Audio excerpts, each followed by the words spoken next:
Baddistown Construction, Project 2. The subject of this video is the preparation of the temporary road for paving. The temporary road will be used as a detour from the main road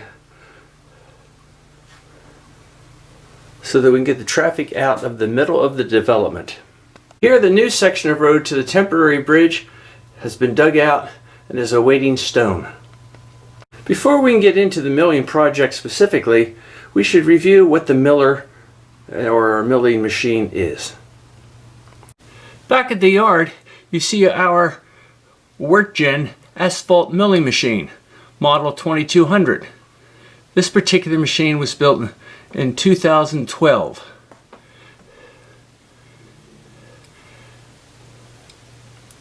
It's 950 horsepower. It's 52 tons, fully loaded with fuels. It runs at 3 miles per hour. This machine complete, used on the market, is about $615,000. It has a 12-foot 6-inch cutting width, which is a full lane of traffic.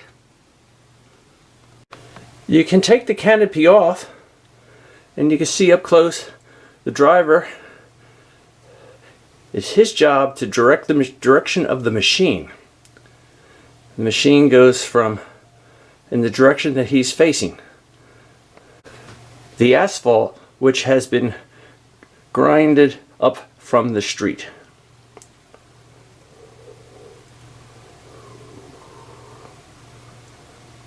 See the rear of the machine with the exhaust coming out the back. This is, when you see this part, that means the road has already been milled. Down below you see the grinding mechanism. And below the grinding mechanism you have a rotating drum. To replace the teeth on this drum costs $25,000 per drum.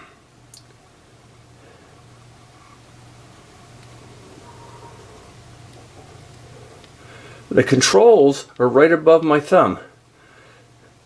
Gentlemen on each side, workers on each side of the milling machine, will direct the depth of the drum as the milling takes place. On an easy job, this can be done from the operator's cab.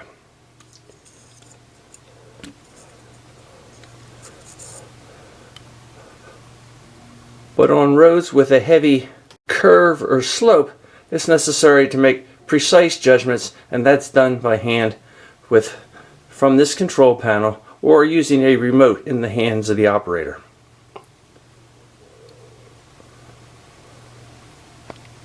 Back on the Project 2 job site, the milling machine cuts and scrapes and digs off the top layers of asphalt.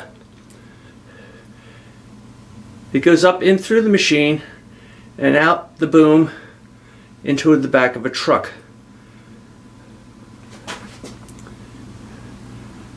The WorkGen is moving from left to right. The truck has to constantly be moving as the milling machine is moving. When the truck is filled, it moves out.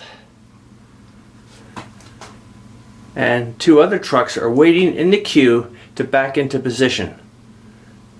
Once this process gets started, you don't want to waste time of the machine waiting for trucks. Here is pictured a machine leaving the job site with a full load of scraped asphalt. Behind the milling machine you see the roughed up asphalt, and a Baddistown Construction skidster is moving in to clean up the site and get it ready for paving. Skidsters, Bobcat by mistake. Bobcat was the first company to come out with this type of machine. A skidster can be either track loader style or can be a skid steer wheel loader style. Here we have a Cat 2970 skidster. Its utensils can be loaded from the front. It can be a plow, it can be a bucket, it can be a drilling type mechanism, it can be a broom. All kinds of utensils can be added to the front of these machines. They can be skid steers or wheel loader type, meaning you could either have wheels on it or the tracks that you see on this machine. They're handy for small places. Proceeding along, you see the work gen coming down the street. Foreman is in the orange hat supervising. The operators are on both sides of the machine checking for the depth. Down below here, the truck is being loaded. Here you see Ron and Supervisor Henry checking it out. We've discussed the trucks in the queue. The truck that's loaded heading to take this stuff down to the end of the street where we're going to dump it into an area being designed by Doug, Chief Engineer. Here the D9 dozer is cleaning out this intersection. We're going to dump the crushed asphalt in here to make it a base, and from here we are going to prepare a turnaround area to widen this intersection so that we can get our heavy equipment and our heavy trailers and heavy trucks down here. Here comes another truck waiting to join the queue.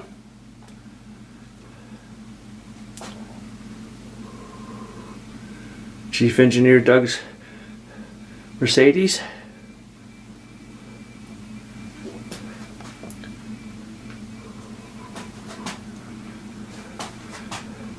This concludes this very busy video.